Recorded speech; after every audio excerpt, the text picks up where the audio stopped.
అండి, welcome to మన vision. ఈరోజు మటన్ కర్రీని చాలా సింపుల్గా, టేస్టీగా మరియు కొత్తగా నేర్చుకునే వాళ్ళు కూడా చాలా ఈజీగా ఎలా తయారు చేయాలో తెలుసుకుందాం. ఇక్కడ నేను 300 గ్రామ్స్ వరకు మటన్ తీసుకొని దాన్ని నీట్గా క్లీన్ చేసి పెట్టుకున్నాను. తర్వాత దానిలో 2 టేబుల్ స్పూన్ కారం, అలాగే 1/2 టేబుల్ స్పూన్ పసుపు, రుచికి సరిపడా సాల్ట్ కూడా వేసి, అలాగే 1 టేబుల్ స్పూన్ అల్లం కూడా వేసి అదంతా కూడా బాగా కలుపుకొని పెట్టుకున్నాను.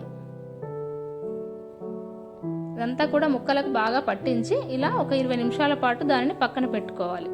తర్వాత స్టవ్ వెలిగించుకొని ప్యాన్ పెట్టుకొని దానిలో 2 టేబుల్ స్పూన్ వరకు ఆయిల్ వేసి దానిలో 2 దాల్చిన చెక్క, 2 లవంగాయలు, అలాగే 1 టేబుల్ స్పూన్ వరకు సాజీరా కూడా వేసి కాస్త ఫ్రై చేసుకోవాలి. నెక్స్ట్ 2 ఆనియన్స్ తీసుకొని ఇలా చిన్నగా ముక్కలుగా కట్ చేసి వాటిని కూడా దోరగా ఫ్రై చేసుకోవాలి. ఇవన్నీ కూడా ఫ్రై అయిన తర్వాత దీనిలో 2 పచ్చిమిర్చిని ఇలాగా కట్ చేసుకొని వేసుకొని మరొకసారి దానిని కూడా ఫ్రై చేసుకోవాలి. ఇవన్నీ ఫ్రై అయిన తర్వాత దానిలో 1/2 టేబుల్ స్పూన్ వరకు పసుపు వేసి, అలాగే ఒక టమాటాను ఇలా చిన్నగా కట్ చేసి వేసుకొని అదంతా కలుపుకొని ఇదంతా మగ్గడం కోసం దానిపైన మూతను పెట్టి ఒక 2 నిమిషాల వరకు అలాగే ఉడకనివ్వాలి. చూసారా, ఇలా మగ్గిపోయిన తర్వాత మరొకసారి కలుపుకున్నాక మనం ఇంతకుముందు కలిపి పక్కన పెట్టుకున్న మటన్ పీసెస్ని దీనిలో వేసి బాగా కలుపుకోవాలి.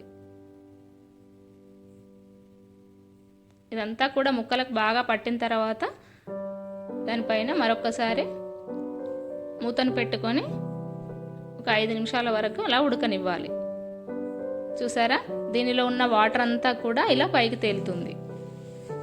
దాన్ని అంతా కూడా మరొకసారి బాగా కలుపుకొని దీనిలో 1 టేబుల్ స్పూన్ వరకు ధనియా పౌడర్, అలాగే 1/2 టేబుల్ స్పూన్ వరకు గరం మసాలా కూడా వేసి కాస్త రుచికి కావాల్సితే సాల్ట్ కూడా యాడ్ చేసుకొని మరొకసారి ఇదంతా కూడా బాగా కలుపుకోవాలి. ఇలా కలుపుకున్న తర్వాత ఈ ముక్కలు బాగా ఉడకడం కోసం మనం ఒక గ్లాస్ వరకు వాటర్ వేసుకోవాలి. దీనిని అంతా కూడా ఒకసారి బాగా కలుపుకొని దానిపైన మూతను పెట్టి 10 నుండి 15 నిమిషాల వరకు ఉడకనివ్వాలి.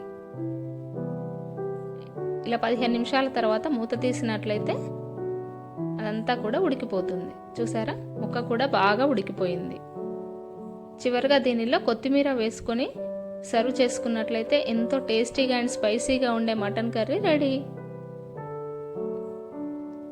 ఈ వీడియో కనుక మీకు నచ్చినట్లయితే లైక్ చేసి షేర్ చేయండి, అలాగే సబ్స్క్రైబ్ చేయడం మాత్రం మర్చిపోకండి. Thanks for watching.